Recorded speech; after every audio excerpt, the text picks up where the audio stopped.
Isang buti. Ang sama ng pag-vlog eh. Wala na ako natutuwa. Kaya sa totoo ko talaga ko rin. Dito mo yung ano, kalawa naman.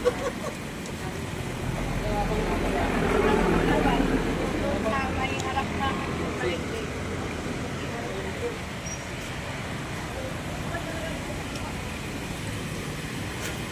Nandito kami ngayon sa Lucena, pangalawang stopover po namin. Kunting pahinga lang muna bago kami tumuloy ng Maynila. Ayan po, no? Alas 10 po ng gabi niyang gabi po.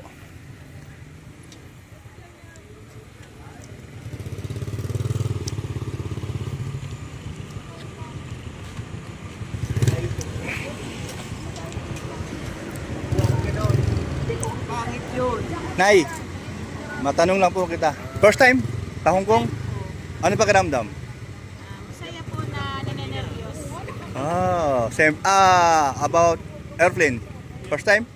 Wow. So andyan, alam mo ba, nandiyan ang kaba-kaba. Kaya nga po. Sige lang, at yan ay bihira sa ganung mga okasyon.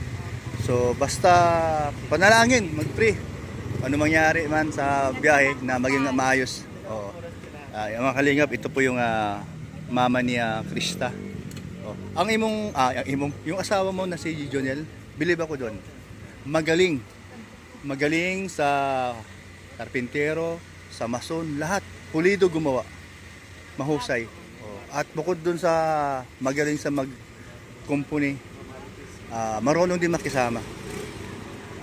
Mabait. Tama, oh? Yan. Ako nga pala kilala mo ko? Hindi ko po matandaan yung sabi ni Papa po ni Dan. Kuya Brox. Ayan. So first time mo ako nakita as personal? Doon po kina Kuya Bal. Ay, nagkita ba tayo? Naku, hindi ko matandaan. Pero nasaan ako? Pero binati kita? Hindi kita napansin? O ano? Maulan po kasi. Maulan. Anong okasyon doon? Nandun kayo? May lakad po kami ina-attend ng Hindi kita napansin. gagawin pa lang. Pero alam mo, yung ano, di kita talaga nakilala lang kita ngayon na nung narinig ko nga na kasama si mama ni Krista, tapos doon sa lighthouse kanina, I mean sa coffee shop, magkatabi kayo ng anak mo. Ito pala ano pangalan po? si Chick po. Ayan, si Nanay Chi. So, ito kasama rin to?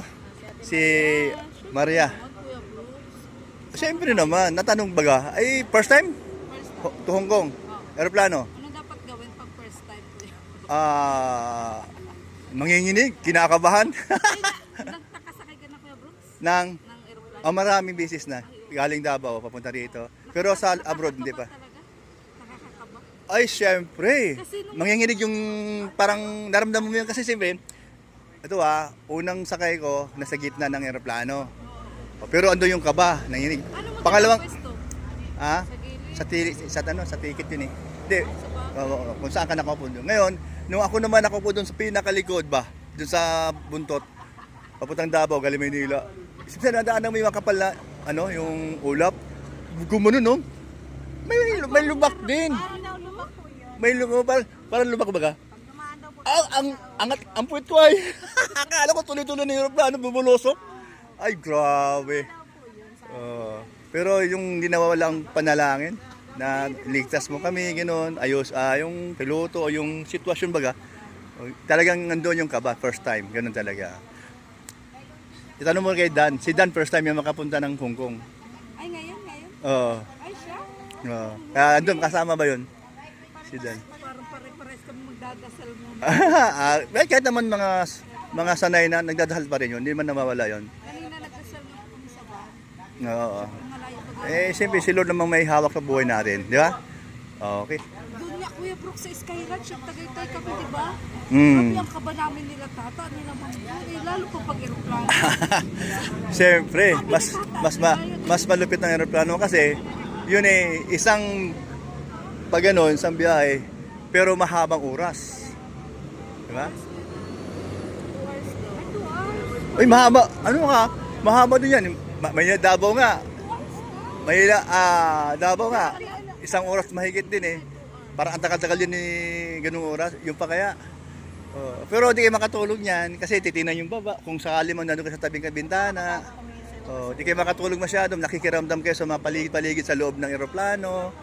Talaga na ba ito? Oo. Kaya nga. Ako sumilip sa kabalik ko mararamdaman. Tapos, siyempre, huwag kayong mahiya na jumingil para makita nyo yung loob ng CR. Papunta sa Kaka-excite? excite yan. Nakaka-excite talaga. Ano pag lumakad mo sa loob ng aeroplano? May ano doon, mayroon doon may mga vendors doon sa gitna. Tutulak. Bibili kayo ng anong gusto nyong mga pagkain, kape o naman. May parang, Oo. bus na meron. Ang gaganda ng mga stewardess, depende. Oo. Pangarap yun ni Krista, Kuya Brooke. Ni Krista? O yan, sabi mo sa kanya. Tingnan yung mga ginagawa ng stewardess doon. Pero kung ako sa kanya, wag sa mga stewardess. Alam mo bakit? Oo nga, maganda yung eroplano mo, sinasakay mo, stewardess. Pero pag doon sa loob ng eroplano, magtitinda ka lang doon. Joke lang. Pwede naman kung maging tour guide. Saka parang pag hindi ka po sanay doon sa mga heights, ano? Oo nga eh. Kasi pag ang stewardess na bansot, Hindi nga pwede. hindi bagay ay. Hindi pwede ang height. Hindi bagay. Kasi yung mga stewardess yung tatangkad karamihan, ano? Yun ang kanilang sikreto sa aeroplano sa mga stewardess para attractive din siya sa mga sa mga pasahero. Ayan. Pero ikaw, Kuya Brooks, nakapunta ka na ng Hong Kong. Ako? Oo, nakapunta ako sa Hong Kong. Ay, siya. Hong Kong Hong Kong Village sa Maynila. Ang Hong Kong yan. Nakakalimutan ko. Ayan. Hindi, ayaw ko pumunta ng ibang bansa. Dito lang sa Pilipinas. Alam mo bakit? Wala man akong visa. Wala akong passport. Wala ako. Ayaw ko muma. Pipila kasi. Nakakatamad eh. Online? Online na. Ganun din eh. Pupunta ka pa rin eh. Di ba? Pero isang ano na lang. Isang kaya lang kung papunta. Wala akong hilig. Tabi. Hindi napipila. Ayan. Sige po. Good luck sa inyong lahat. Lalo na sa inyong dalawa, no? First timer. Okay. Basta ano lang kayo, kalma lang. Relax. Oo, sa bagay parang panic ka. Kasi wag kang magpaning. Ano pag yung nandito pa lang sa simento, tapos tapos ang bilis talaga pagdating doon, lilipad na yan. Ay nako. Tapos kaganon-ganon pa yun, no? Ay nako, kakabahan kayo doon. Pipikit ang mata nyo ron. O sige na, babay na sa inyo dalawa. Salamat po. Okay. Ayan, thank you.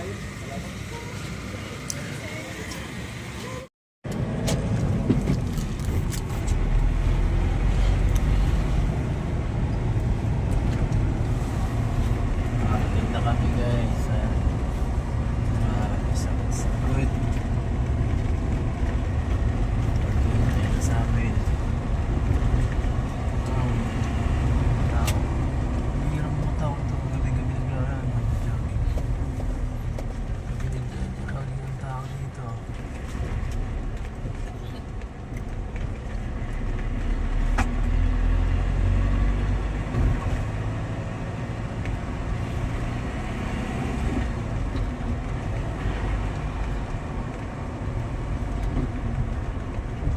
Ayan, dito tayo. May sinado.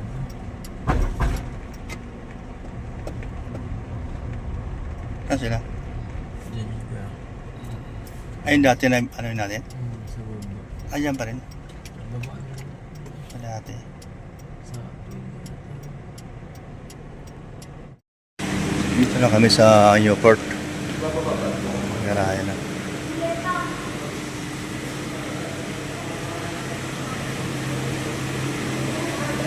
welcome to Hong Kong. Yun. Good luck, good luck. Hong Kong na to. Hong Kong na to.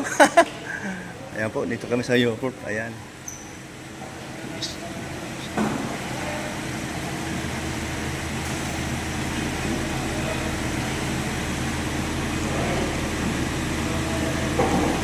Dito muna mag-ano. Oh, yun! Yun na pala si Juno Mags.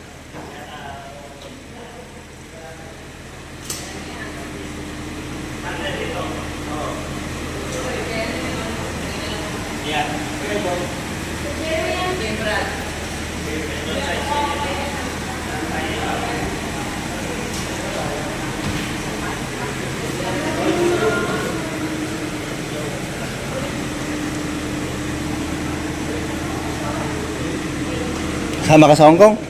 Wow.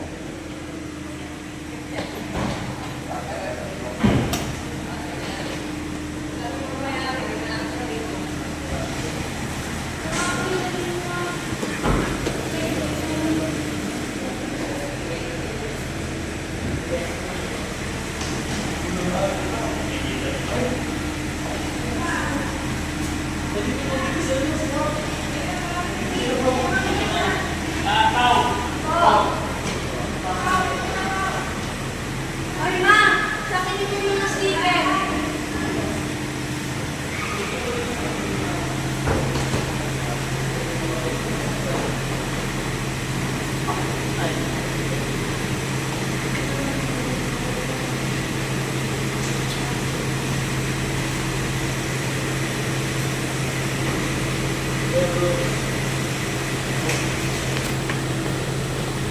Bagong gupit ah.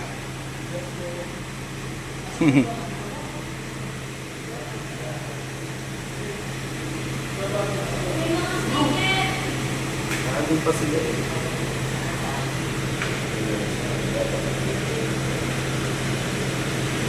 Saan yung sa inyo? Hintayin natin sa kanya natin.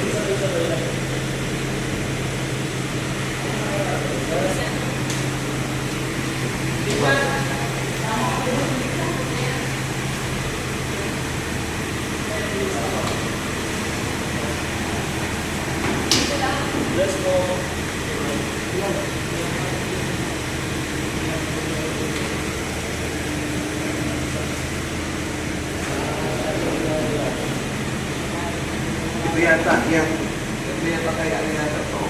Papers kaya yata.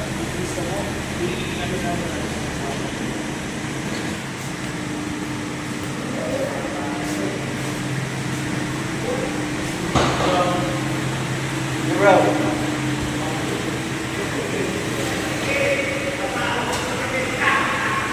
Ang ingay naman ng isa dyan.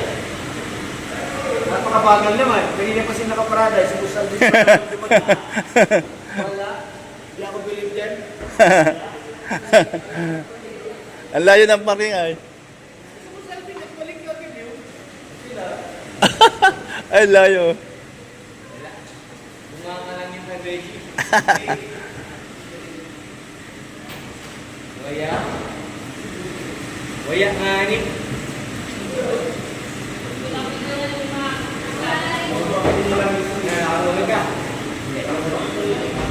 Dapat dito nga. Kumakain tulog kasi kurado. Walang natulog.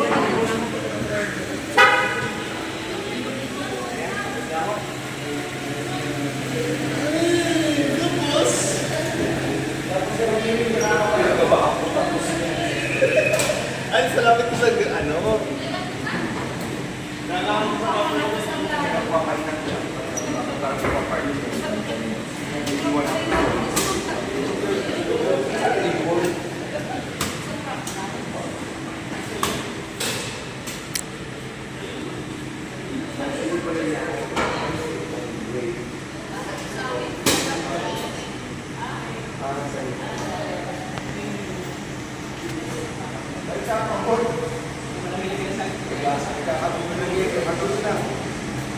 Wala pa sa amin, Hong Kong. Ayan guys. Let's go guys. Welcome to Hong Kong. Hong Kong na kami.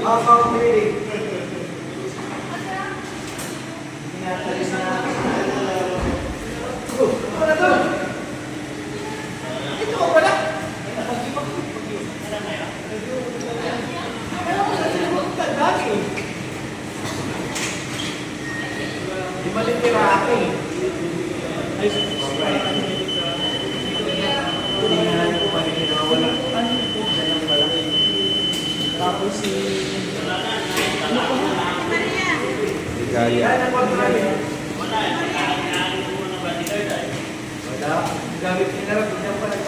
Boss Arms.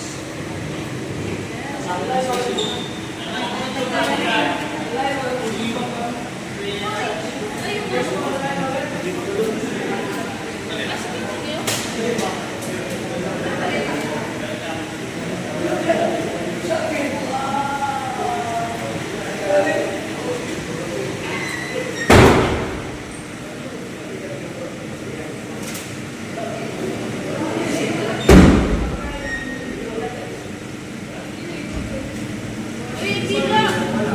Ano yung kulay na tayo? Ano na?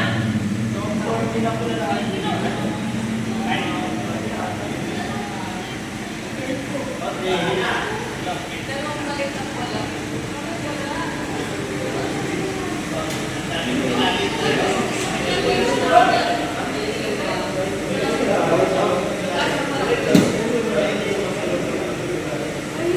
Akin! Andun pala sa ano? Sa bantusa? Sa bantusa.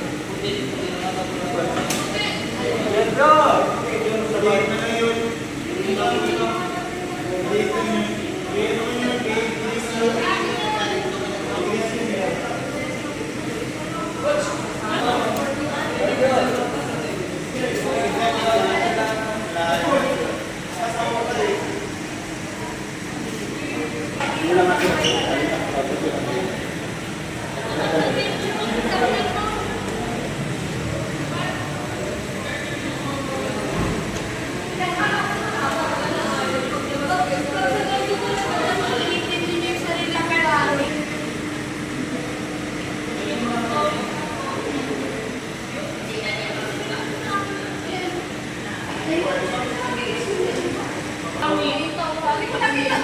Wala ko sa daan, dinaanan. Wala sa bahay. Nasa bahay.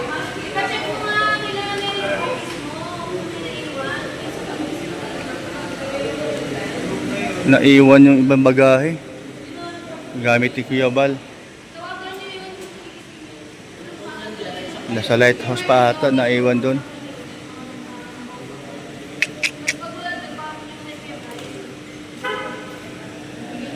Tiwala na sa loob ng sasakyan pala, wala pa.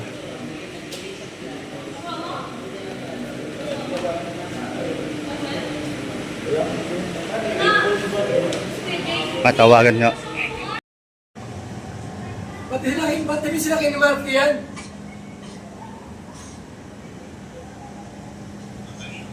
Nasa labas lahat niya na hapon. Sinakay.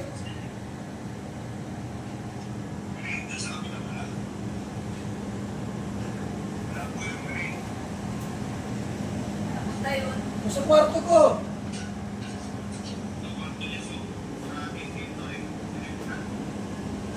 Yan, wala man dito, di namin nadala. Ay, baka binaba sa computer eh. Bakit di ba ako Wala na ibaba doon kasi pagdating tinagdahan.